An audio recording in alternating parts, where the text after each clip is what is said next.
Bonjour, c'est Claire-Lise.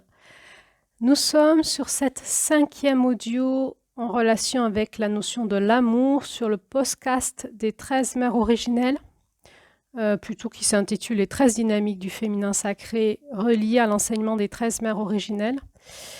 Et nous étudions actuellement l'énergie du mois de juillet et plus particulièrement, nous sommes dans toute une série d'audios dédiés à l'exploration suivant l'énergie de juillet et suivant mon regard dans cette roue chamanique de la notion de l'amour. Donc on est sur cette 5e audio que j'ai intitulé l'amour dans tous ses états. Donc il y a une logique dans l'évolution des audios, donc je vous invite à aller écouter les précédents audios 4, 3, 2, 1 autour de l'amour si vous ne l'avez pas fait.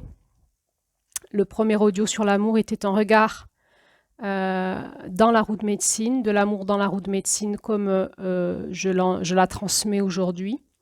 Le deuxième audio sur l'amour était l'idéologie de l'amour maternelle et tout ce qui allait avec. Troisième audio sur l'amour, c'était nos scénarios dysfonctionnels à l'amour. Quatrième audio sur l'amour, la traversée de la désillusion à l'amour. Et puis donc on en était au 5e audio, l'amour dans tous ses états. Alors, dans tous ces états, donc j'ai choisi un petit peu de m'inspirer, de m'appuyer sur la notion des 5 éléments que l'on voit aussi en chamanisme et dans cette roue, pour un petit peu aborder cette notion de l'amour.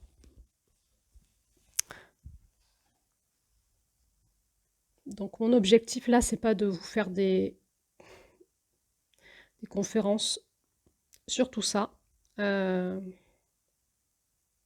qu'on pourrait en faire beaucoup. Mon objectif, c'est de nous donner des repères,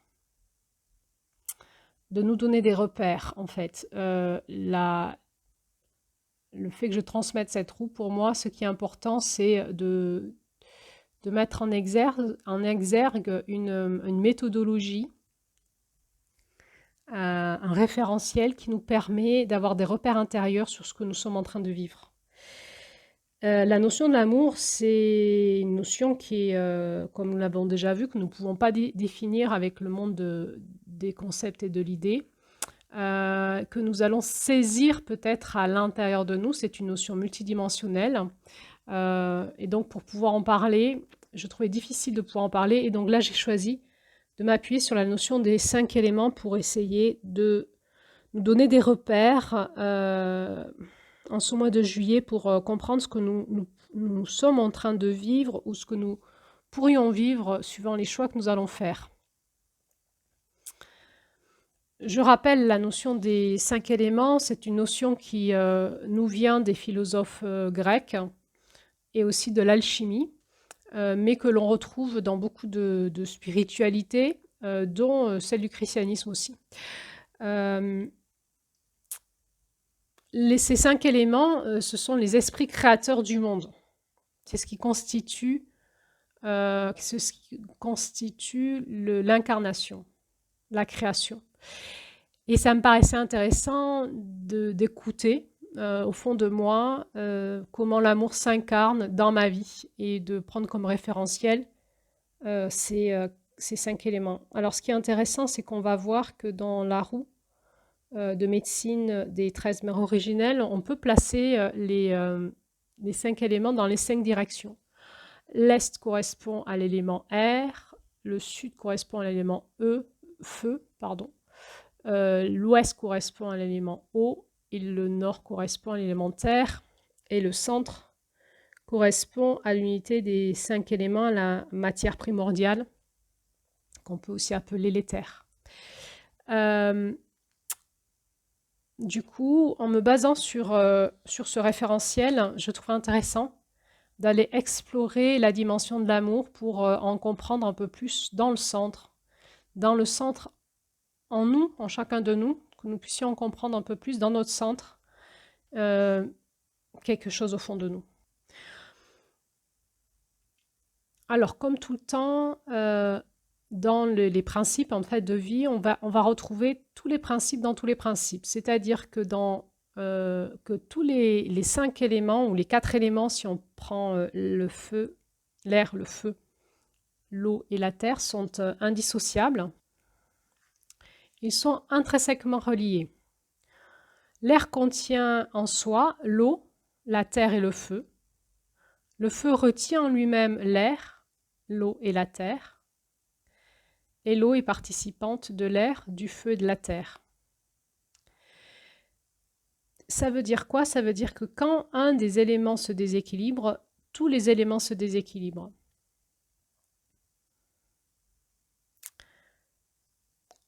Et donc, encore une fois, c'est intéressant d'aller voir les déséquilibres que l'on a pour retourner dans l'équilibre, parce que probablement que la vie, la notion de paix, la notion de joie, la notion de fluidité, la notion peut-être de sécurité, est générée en nous quand nous sommes dans nos équilibres.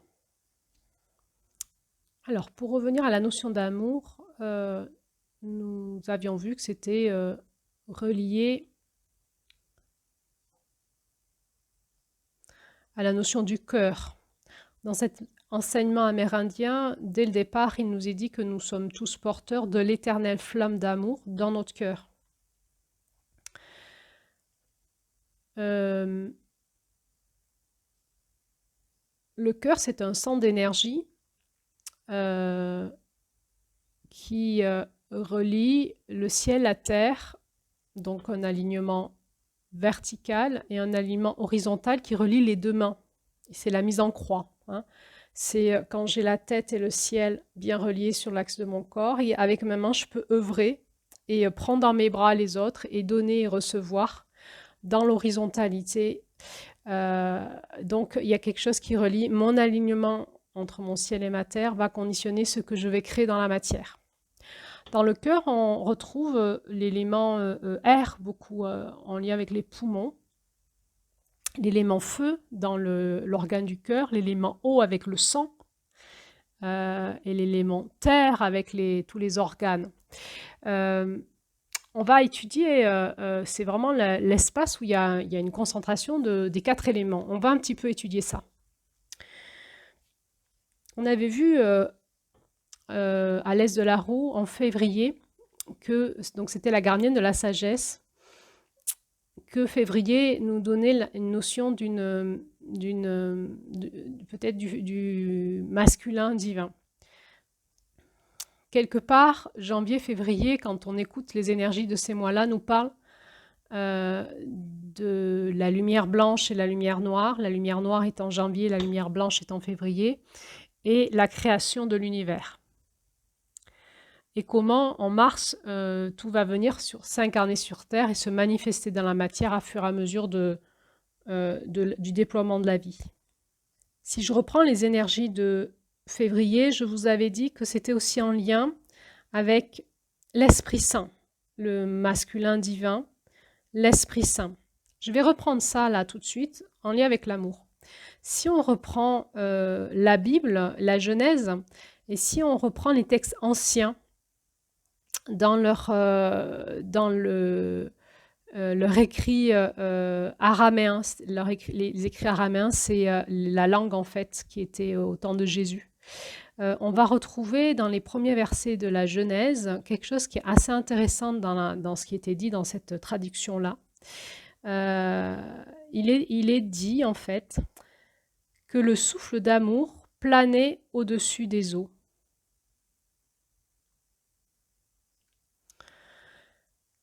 Ce souffle d'amour a été retraduit ensuite en grec dans le christianisme comme le souffle saint, l'Esprit Saint. Au départ, le mot grec disait le pneuma, qui veut dire le souffle. Mais ensuite, la traduction latine l'a traduit par le spiritus, qui veut dire l'Esprit Saint. Mais en grec, qui était la version originelle des textes, pneuma veut dire vraiment le souffle, le vent. On va retrouver donc cet élément primordial qui était que dans le côté du commencement de la vie était le souffle d'amour qui planait au-dessus des eaux. Si on reprend en fait les traductions premières et qu'on va un peu écouter qu'est-ce que veut dire le mot saint, pour comprendre un peu de quoi on parle, pour comprendre qu'est-ce que c'est que cet Esprit Saint, ce souffle saint, et quand moi je vous dis que le mois de février correspond à l'Esprit Saint, de quoi je parle. Dans l'hébreu, saint, c'est kadosh, qui veut dire mis à part, qui veut dire différencié, séparé. C'est-à-dire que ce qui est saint, c'est ce qui est mis à part des autres, c'est ce qui nous sort de la confusion, c'est ce qui nous met dans notre unicité. C'est ce qui nous met à part, qui nous différencie pour que nous puissions suivre notre propre chemin. Et pour que l'autre avec qui nous étions en fusion et avec qui nous étions en confusion puisse aussi suivre son propre chemin, trouver sa propre voie, se réaliser et peut-être aussi répondre à sa propre vocation. C'est ça que ça veut dire saint. Donc l'Esprit Saint, le souffle d'amour, c'est un souffle, c'est quelque chose qui vient d'ailleurs, mystérieux, et qui vient nous différencier, nous mettre dans notre unicité, nous séparer, qui nous met à part pour qu'on puisse trouver notre propre chemin. Donc dans cet amour, l'autre a le droit d'être comme il est, même très différent de moi, et moi j'ai le droit d'être complètement différente de lui dans cette relation d'amour. Ça va pas empêcher l'amour, ça va pas le diminuer, mais au contraire, ça va l'enrichir. Il y a quelque chose dans ce souffle d'amour primitif, ce masculin divin, qui nous dit que finalement, les deux différents qui vont s'aimer, qui vont être dans ce souffle d'amour, vont pouvoir vraiment s'aimer dans leurs différences et s'épanouir et s'accomplir en tant que personnes différentes.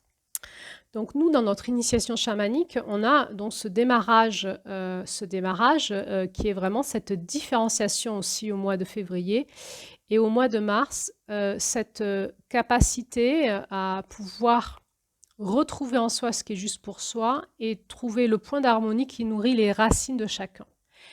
On va retrouver cette notion de justice divine dans ce souffle qui sépare, mais qui permet à chacun de respirer, à chacun de s'épanouir dans sa différence.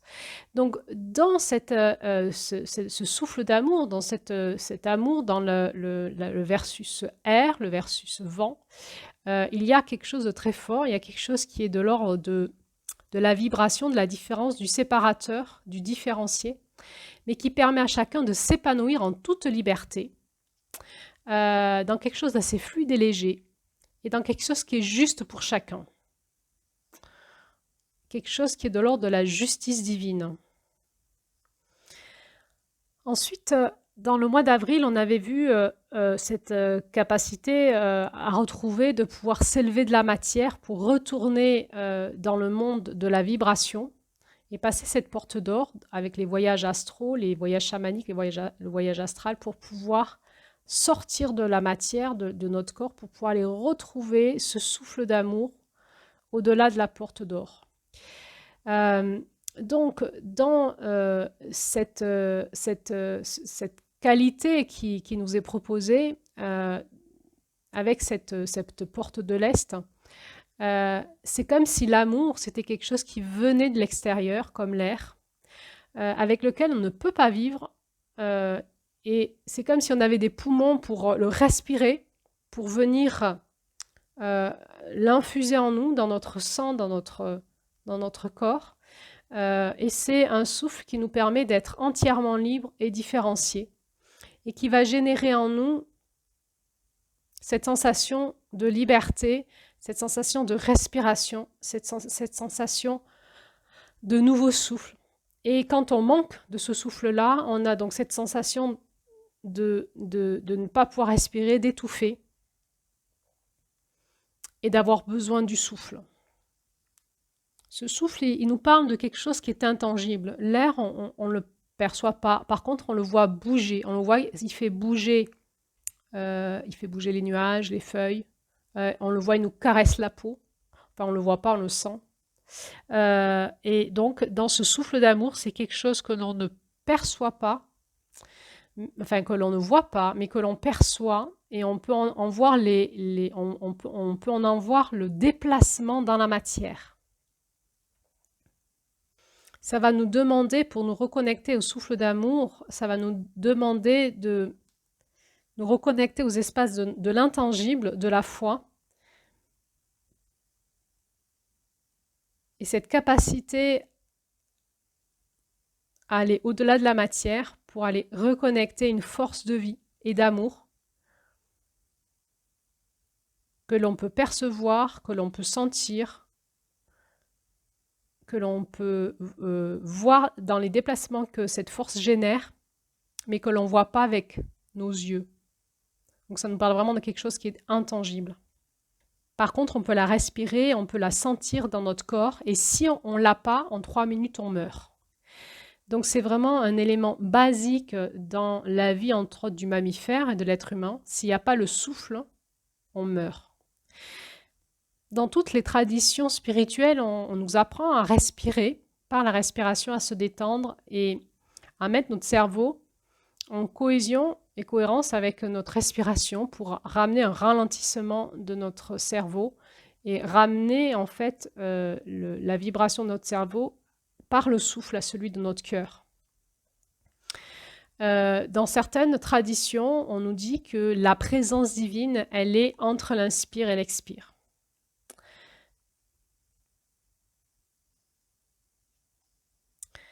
L'élément air, c'est un élément actif, donc c'est un élément du masculin. Il représente finalement le monde subtil entre le ciel et la terre, entre les hommes et les dieux, et c'est un élément qui remplit les êtres. On va pouvoir parler du coup du souffle de la vie. Je viens de vous parler du souffle de l'amour, mais c'est aussi le souffle de la vie, bien sûr. Et l'élément air est un symbole de vie, d'invisible, universel et purificateur. L'air va nous parler aussi du mouvement. Dans l'enseignement de ces contes, il nous est parlé parfois des vents du changement.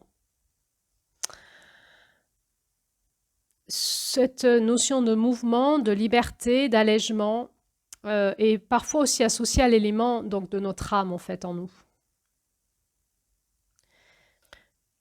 L'air représente la sagesse qui s'élève de la terre en l'air et de nouveau descend sur la terre et qui a acquis la puissance du haut et du bas. L'air nous invite au voyage ascensionnel et nous invite à rejeter l'immobilisme et à être libre comme l'air. L'air nous parle de l'élément aussi des animaux, des oiseaux qui s'envolent vers le haut pour rejoindre les espaces plus lumineux. Si on va plus loin, l'air peut représenter l'esprit qui est la respiration cosmique.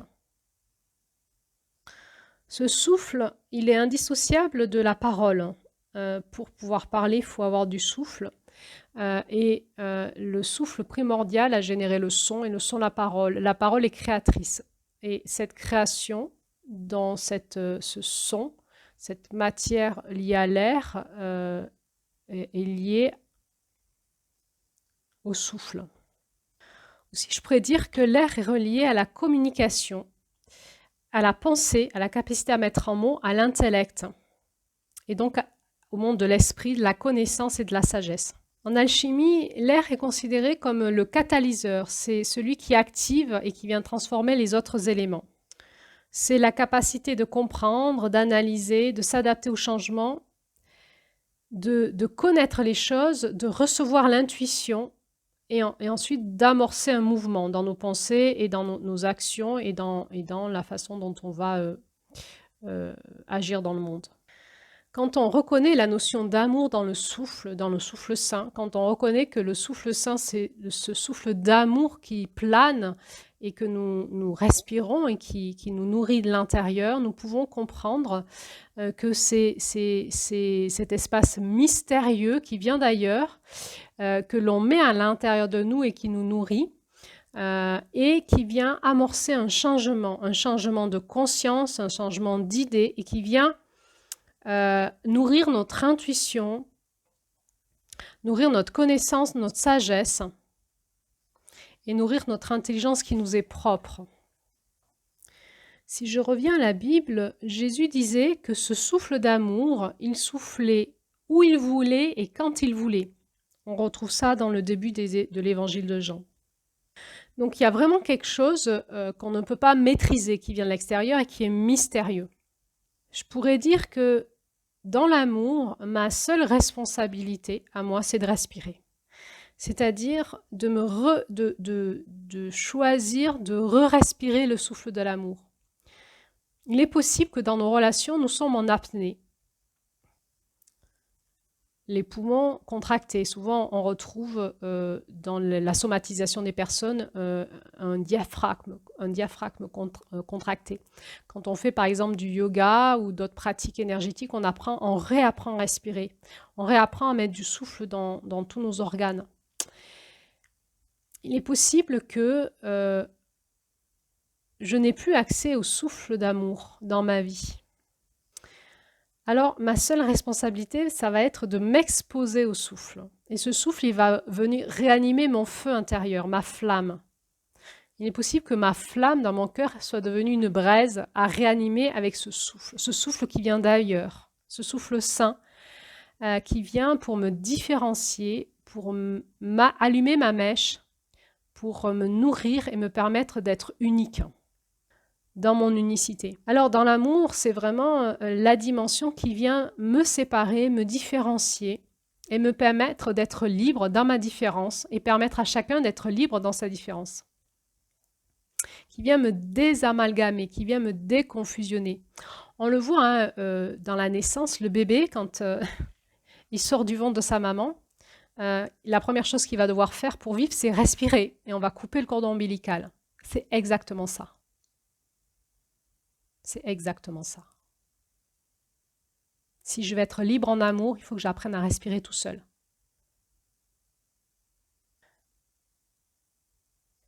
Peut-être que parfois, dans nos vies, on ressent plus ce souffle passer.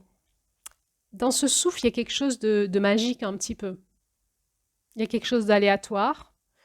Il y a quelque chose qui nous traverse, qui traverse nos pensées, nos sensations, qui nous vient d'ailleurs. Je suis sûre que certains d'entre vous savent de quoi je parle. Où tout d'un coup, on a une parole qui nous vient, on ne sait pas d'où. On a une perception. Quand on croise quelqu'un, on a une sensation de l'avoir déjà rencontré ailleurs, de le connaître de l'au-delà. On peut avoir une parole qui nous vient d'ailleurs. On peut avoir une clairvoyance, une intuition profonde. On peut sentir parfois dans nos relations, quand notre cœur s'ouvre à des moments où on est dans des relations de profondeur, comme s'il y avait un souffle qui passait et qui nous amenait dans un état de grâce, dans un état d'extase du cœur. C'est ce qui rend nos moments magiques quand ce souffle passe. C'est quelque chose qui sous-tend la matière, qui est partout, dont on a tous besoin.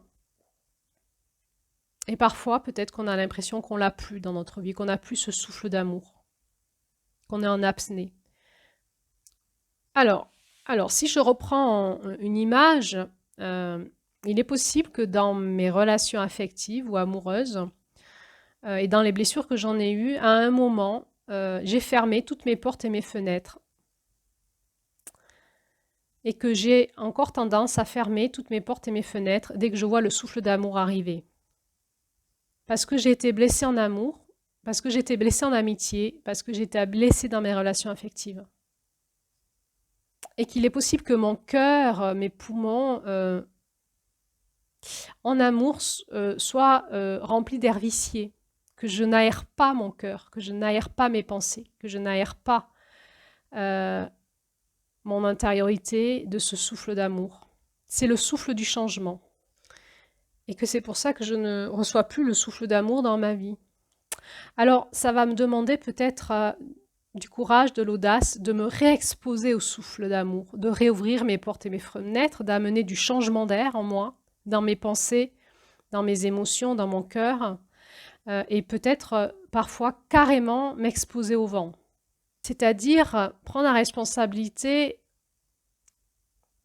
de prendre le risque d'amorcer un énorme changement dans ma vie, de sortir de mes idées de l'amour ou de mes pensées, mes émotions, mes programmes d'échec à l'amour, mes pensées limitantes, de tous mes scénarios qui me font croire que je n'ai pas droit à l'amour. Et tout d'un coup, un acte de foi qui dit « mais si, en fait, je suis un être vivant et je vais respirer dans le souffle d'amour qui sous-tend toute la création. Et je suis un être de la création et j'y retourne. Je choisis l'amour, je choisis de respirer, je choisis d'aérer ma maison, mon intériorité, mon corps. J'ouvre mes portes et mes fenêtres, j'ouvre mon esprit. Je me donne à l'Esprit Saint. Je m'abandonne à l'amour. Je m'abandonne à l'amour et je vais me laisser me faire déplacer parce que le souffle saint, le vent qui vient souffler va probablement générer en moi un déplacement. Du déplacement, ça veut dire du changement peut-être dans mes relations, du changement dans ma façon de vivre, dans ma façon de penser. Il va y avoir ce phénomène alchimique quand je m'expose au souffle de l'amour qui va se passer. Ça veut dire quoi concrètement s'exposer au souffle de l'amour? C'est-à-dire dans la prière, dire au divin, je m'abandonne à toi. Fais de moi ce qui est juste. Je m'abandonne au souffle de l'amour. Je m'expose au vent. J'arrête de penser ce que je crois. J'arrête de générer les émotions qui sont les miennes en lien avec l'amour. Et je m'abandonne au souffle saint. Je m'abandonne à l'amour qui est en moi et je veux bien être réanimée à ma flamme d'amour qui est en moi pour le devenir dans la matière. Alors ça va bouger quand je fais ça. Je suis dans le masculin, j'ai de l'audace, j'ai du courage, j'ai de la volonté, j'ai compris, je dis oui à l'amour. Et je lâche prise, je laisse partir au vent tout ce que je crois, mes scénarios d'attachement, mes scénarios relationnels, tout ce que je crois sur les autres, sur moi, etc. Et je me laisse ventiler, je laisse tout ça partir au vent.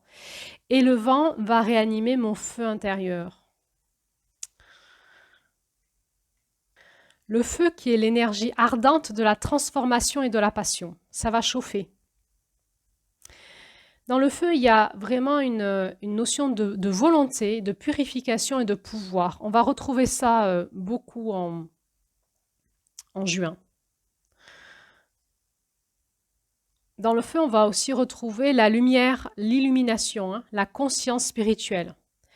Donc, une fois que je laisse passer ce souffle qui va réanimer mon feu, je vais rentrer dans une énergie ardente de transformation, de purification. Ça va purifier toutes mes scories. Ça va réanimer ma volonté, ma mise en action et mon pouvoir et ma conscience. Je vais être illuminée de l'intérieur et je veux voir et je vais pouvoir passer à l'action par le feu. Le feu, c'est en alchimie, c'est vraiment l'élément de transmutation qui va transformer le plomb en or. Et par ce feu, je vais aller transformer dans mon corps, je vais transformer mon corps physique en lumière. On voit ça aussi dans le conte de juin.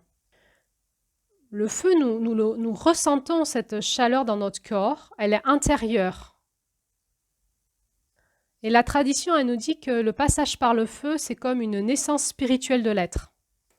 Dans la notion du feu, il y a la notion du réveil et de la mise en mouvement. C'est vraiment la puissance spirituelle. On va retrouver ça à la Pentecôte. C'est le baptême, c'est le baptême par le feu, c'est la seconde naissance. Et c'est comme une flamme qui se transmet. Dans le feu, on ne perd rien, on ne fait que partager. Par exemple, on peut partager la flamme de notre bougie sans perdre la flamme. Il faut vraiment pouvoir être transmuté par ce feu pour pouvoir être amené à la lumière, à la lumière de la lumière de l'amour. Le feu, il vient nous aider à transformer la mort en vie et nous faire accéder au merveilleux. Il nous fait passer des ténèbres à la lumière. Mais c'est aussi une épreuve, l'épreuve du feu intérieur. Avec la notion du feu, le feu vient valoriser notre puissance spirituelle et donc notre nature spirituelle. Et vient nous montrer en fait tout le fonctionnement de notre ego. Et par la maîtrise de notre feu, nous reprenons la maîtrise de notre être spirituel. Avec l'élément air et l'élément feu, nous sommes invités à incarner ces qualificatifs masculins dans la matière. Le feu, c'est le principe central qui est présent dans toute chose et qui anime toute chose. Quand on rentre dans l'élément feu, on est capable de voir en toute chose sa raison d'être. On se rappelle quand on retourne vers la porte d'or, au-delà de la porte d'or, dans l'espace doré, on comprend le plan divin des choses et le pourquoi de la souffrance sur Terre. Le feu, il remet de l'ordre. C'est un élément ordonnateur qui organise. Donc accepter d'être alchimisé par le feu de l'amour, par cette couleur jaune, c'est vraiment accepter d'être réorganisé à l'intérieur de nous, dans une onde de forme qui convient plus à ce qui correspond à notre être spirituel profond. On le voit, cet élément feu, dans le conte de juin, avec l'orage, l'éclair qui vient remettre de l'ordre, chasser le coyote. Et cette lumière, avec la lumière des étoiles, et cette lumière, cette conscience qui doit s'éveiller dans le corps. L'élément feu, c'est vraiment ce qui vient avec l'eau travailler la matière. Le feu et l'eau sont les deux éléments primordiaux qui viennent dans l'incarnation faire passer l'air dans la matière. Si je reprends le côté un petit peu amoureux dans le couple, on pourrait dire que l'air, c'est ce qui donne des ailes aux amants pour rêver, c'est le rêve, pour conquérir leur liberté, leur unicité, occuper leur espace vital et parfois donner un nouveau souffle à la relation. C'est ce qui vient préparer les projets de couple. C'est ce qui les aide dans le romantisme à humer le parfum de leur âme. Et l'air leur donne, par sa force, la possibilité d'imaginer et de mettre en mots leurs rêves. Donc l'air porte l'énergie de la parole, des idées, de la musique, de la créativité, de l'aventure. Donc se laisser aller à ce nouveau souffle, à ce souffle d'amour, c'est vraiment permettre dans notre...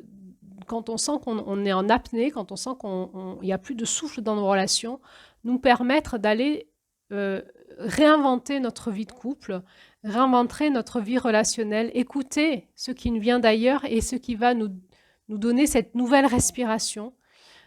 S'abandonner à ce souffle de la vie, de l'amour, pour réécouter dans nos profondeurs nos rêves et remettre en forme un nouveau projet de vie.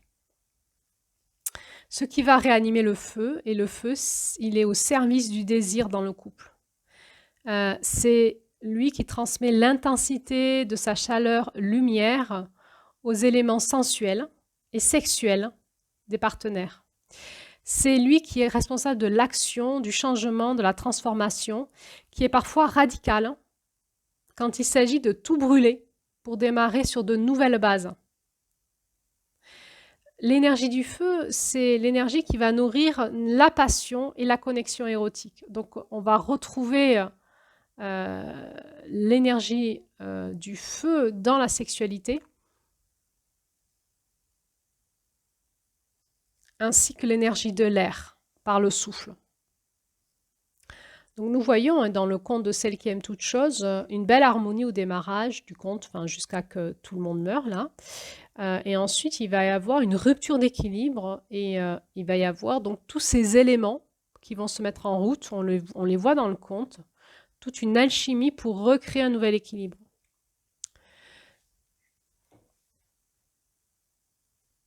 L'intensité de ce qui se vit dans ce conte, c'est une sensation d'impossible, de retrouver un espace d'amour, de paix, de bien-être, de joie impossible. On a l'impression quand on lit ce conte que ce qui était l'amour, c'était avant, mais qu'elle ne pourra jamais le retrouver et qu'elle est dans l'impossible. Et finalement, par l'alchimie de ces 4 éléments, elle va retrouver un nouvel équilibre où elle va retrouver un nouveau rêve d'amour, une nouvelle possibilité d'amour qui va lui permettre de vivre une nouvelle vie. Moi, je trouve que c'est encourageant de regarder ce conte sous ce regard-là, parce que parfois dans notre vie, on peut vivre des traumatismes en amour qui nous paraissent définitifs. On a l'impression, on ferme notre cœur et on enferme l'idée en nous que c'est plus possible, que nous pourrions plus jamais vivre ce que nous avons vécu. Je pense par exemple à la perte d'un enfant. Ou à un veuvage d'un conjoint avec qui on a été en lien très fort. Et finalement, quand dans notre humilité et dans notre compréhension, on s'abandonne à ce souffle d'amour, à ce feu d'amour, et qu'on se laisse traverser dans nos pensées, dans nos émotions et réalchimiser à l'intérieur de nous, il y a une nouvelle vie qui peut démarrer dans l'amour. Mais on voit que c'est pas sans tempête. C'est un nouvel équilibre à retrouver et qui va mettre en action des forces de vie en nous qui vont nous alchimiser pour nous faire aller ailleurs. Et ça demande le grand oui, ça demande de rechoisir l'amour et de s'abandonner à la force de l'amour, la force du grand mystère, à la force de la vie. Alors là, on a vu les éléments un peu masculins. Je vous propose maintenant de regarder les éléments un peu plus féminins. Donc, il va y avoir cette eau. L'élément eau est très présent dans ce conte de juillet. Du début jusqu'à la fin, le conte commence au bord d'une rivière, il finit au bord de la rivière et il va passer au milieu par le chaos de la mer. Avec le flux, le reflux des vagues, l'anguille qui la pique et tout ce que la tempête de la mer va l'amener dans sa compréhension des choses. L'élément eau nous parle de notre inconscient, de nos émotions dans notre inconscient. C'est-à-dire qu'il y a des choses en nous qui nous constituent, dont nous n'avons pas conscience et qui peuvent ressurgir à des moments et créer des tempêtes en nous émotionnelles.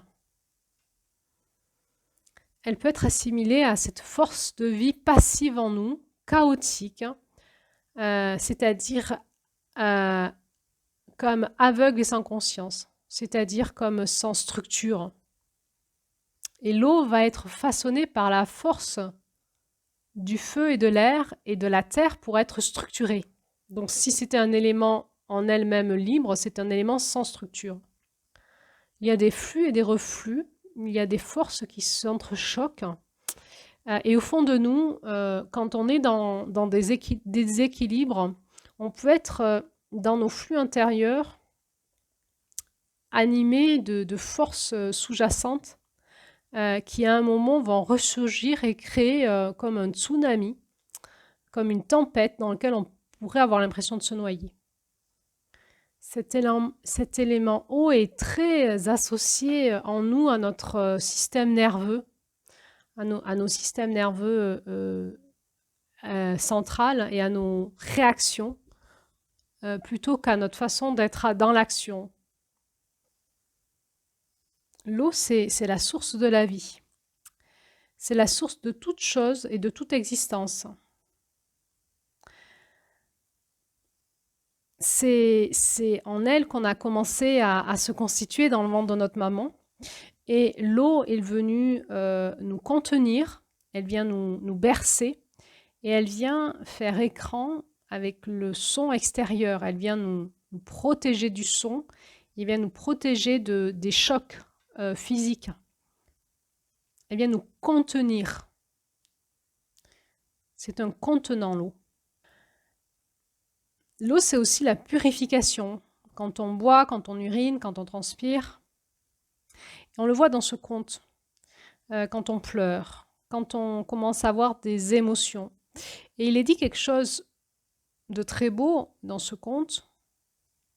Alors il nous est dit « Elle coula, roulée et culbutée par les assauts des vagues violentes, ballottée par les courants, rejetée ici ou là, elle sombra dans l'obscurité de sa propre inconscience et dans l'auto-apitoiement.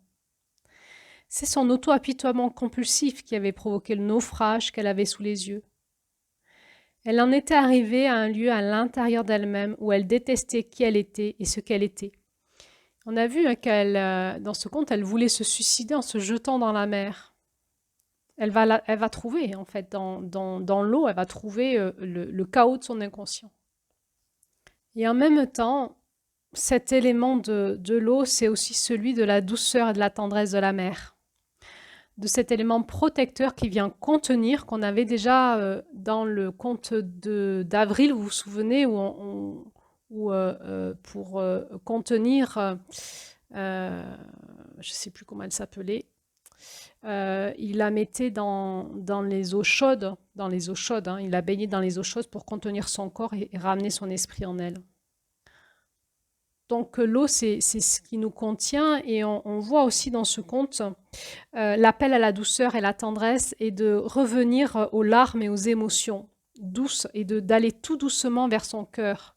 L'élément eau, c'est vraiment un élément qui est très relié au cœur et aux émotions, au chagrin, à la libération, à la purification par les pleurs. Il est dit, en trouvant avec douceur de la compassion pour elle-même, sa guérison fut complète.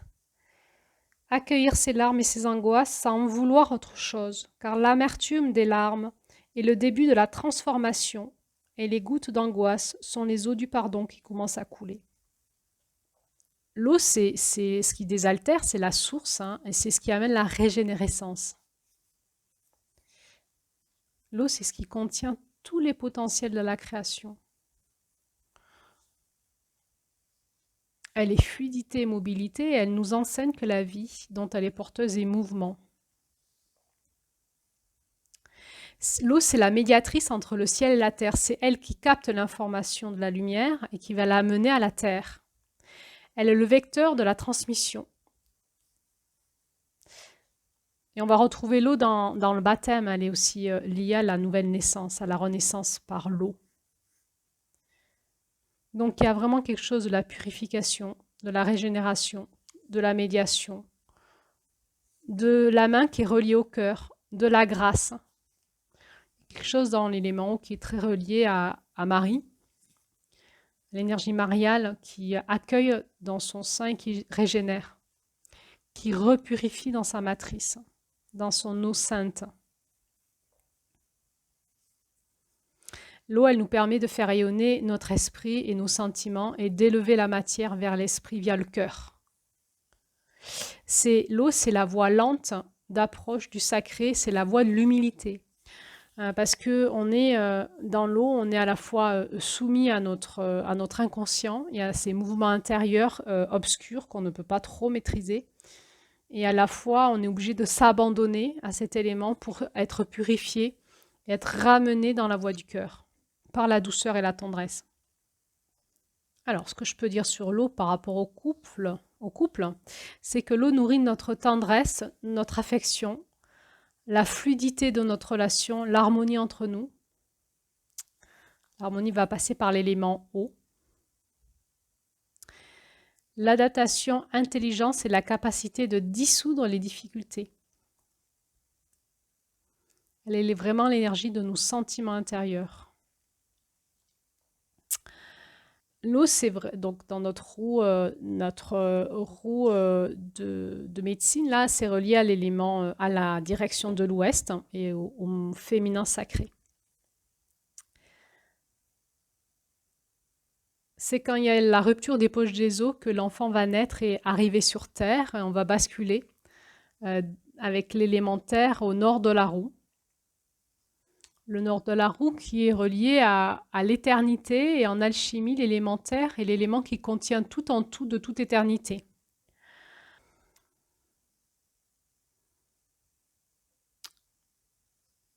Symboliquement, l'élémentaire est associé à la fertilité, à la croissance, à la permanence, au début de tout processus et au point de départ de la transformation.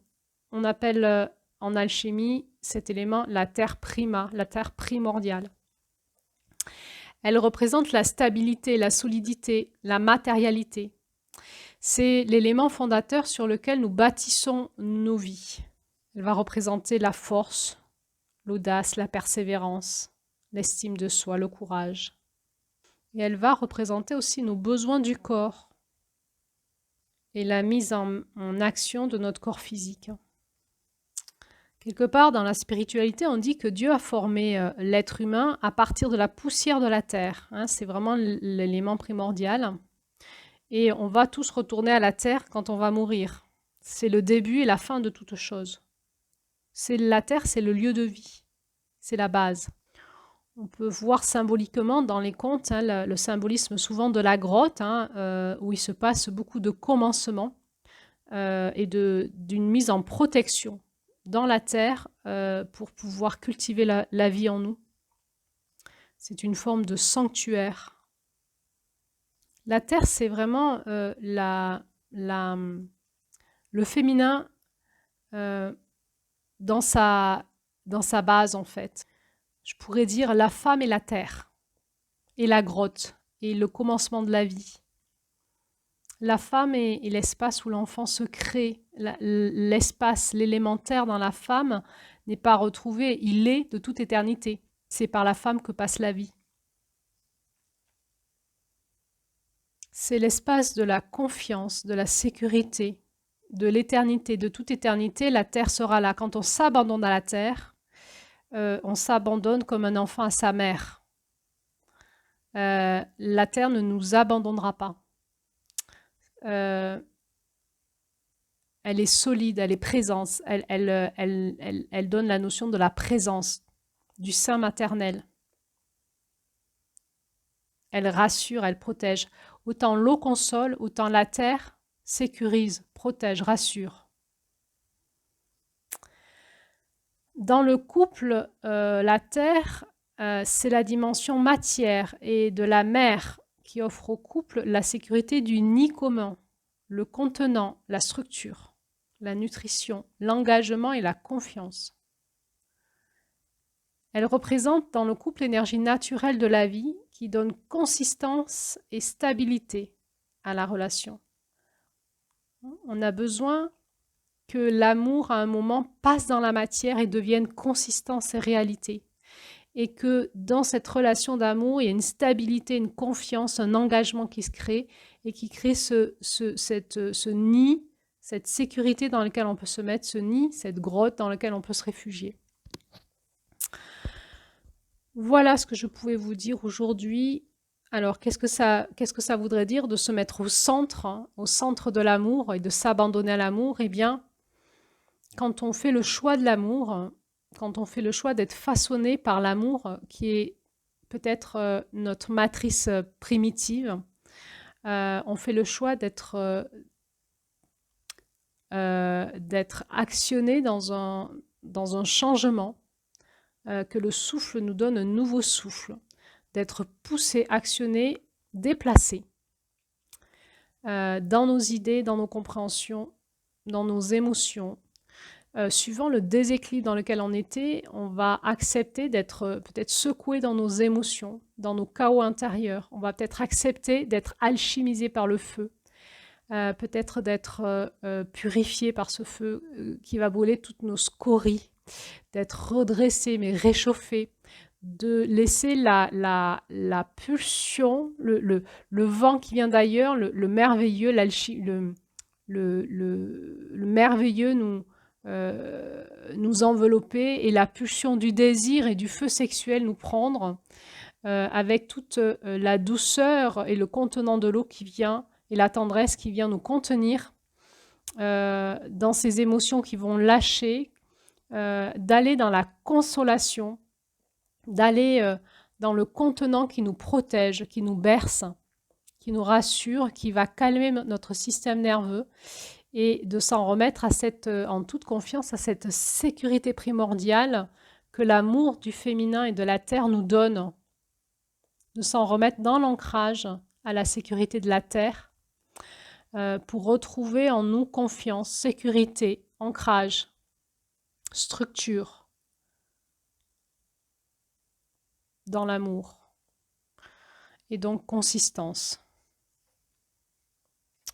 Voilà, alors c'était un petit essai pour moi de vous parler de ça. Hem, vous en retirerez, ce qui est bon pour vous. Heu, vous pourrez peut-être réécouter, mais moi je vous encourage plutôt à relire le conte maintenant. À relire le conte et à avec tout ce que vous avez entendu, peut-être à entendre toutes ces notions, cet encodage ces encodages dans ces textes spirituels et puis ressentir en vous ce que ça fait dans vos éléments intérieurs. Comment l'amour vient vous chercher, comment ce souffle d'amour vient vous chercher et vous invite à changer dans vos pensées, dans vos scénarios. Est-ce que vous avez le cœur fermé, les portes et les fenêtres de votre cœur fermées, ou est-ce que vous allez avoir l'audace d'ouvrir et d'amorcer un changement intérieur dans votre énergie intérieure? Est-ce que vous allez vous laisser façonner par ce souffle d'amour et par ce feu d'amour pour qu'il y ait une matière énergétique qui se crée en vous et que vous puissiez créer de la matière, que l'énergie puisse se densifier dans la matière et que par l'eau, elle puisse aller féconder la terre et que vous puissiez faire partie de ces personnes qui sur Terre manifestent l'amour dans la matière d'une manière stable, d'une manière ancrée, d'une manière constante, d'une manière structurée, même si parfois le vent souffle fort, même si parfois l'orage est là, la foudre, le feu, même si parfois vous avez l'audace de vous laisser brûler dans le feu de l'amour pour vous laisser réalchimiser, même si parfois vous êtes emporté par vos émotions. La base est là, la base primordiale, la terre primordiale est là, vous tenez, vous êtes stable, vous êtes de ceux qui pouvaient ramener l'amour sur terre d'une manière stable, structurée, tout en vous laissant aller dans le changement que impulse le vent d'amour, dans la force du feu de l'amour, qui est la force à la fois de la pulsion, des désirs, de la rencontre sexuelle, des sens, de la sensualité, et en vous laissant bercer par la tendresse, par la douceur et la consolation, et ainsi de suite en fait. Et toute cette alchimie d'amour qui va venir nous façonner à un moment, nous allons pouvoir tenir dans notre centre et être tout en même temps, et être de ceux qui pouvons faire passer sur terre l'amour. Et je crois que c'est ce que nous enseigne ce conte et nous enseigne entre autres l'animal l'anguille. Alors voilà, je finirai cet audio en disant bah, l'amour c'est pas bisounours. Même si ce conte commence bien, il y a des moments d'équilibre, il y a des moments d'accomplissement et puis tout d'un coup la séparation arrive, le déséquilibre, et il y a tout à recommencer pour retrouver un nouvel équilibre. Alors j'espère que ces notions vous parlent, que ces notions vous déculpabilisent, que ces notions vous rassurent et vous donnent de l'espérance dans votre chemin pour pouvoir retrouver un nouvel équilibre à l'amour dans ce que vous êtes en train de vivre. Alors, eh bien, il y a encore quelques audios autour de l'amour. La prochaine audio nous parlera de l'unification que l'amour nous amène en nous. Il y aura un autre audio qui va nous parler du pardon. Et puis, un dernier audio sur l'amour qui nous parlera de l'amour comme éveil relationnel. Voilà, et ensuite on continuera notre exploration de l'énergie de juillet avec une audio sur le couple, un autre sur la sexualité sacrée, un autre audio sur la solitude comme chemin de guérison à l'amour. Et puis, où sont les hommes? Appel des femmes. Et puis, qu'est-ce que c'est qu'une femme qui a un masculin accompli? Et puis, quels sont nos différents niveaux de responsabilité sur Terre? Et puis, il y aura encore les bonus où je vous présenterai l'évolution sociale du couple depuis 2-3 générations, où c'est qu'on en est aujourd'hui. Je vous présenterai un autre bonus autour de la notion des flammes jumelles et mon regard là-dessus. Et peut-être, si je suis inspirée, je dis bien peut-être, un bonus sur l'étoile de Vénus. Voilà, il y a encore un beau programme. Alors, ben, je vous souhaite une bonne alchimisation. À bientôt.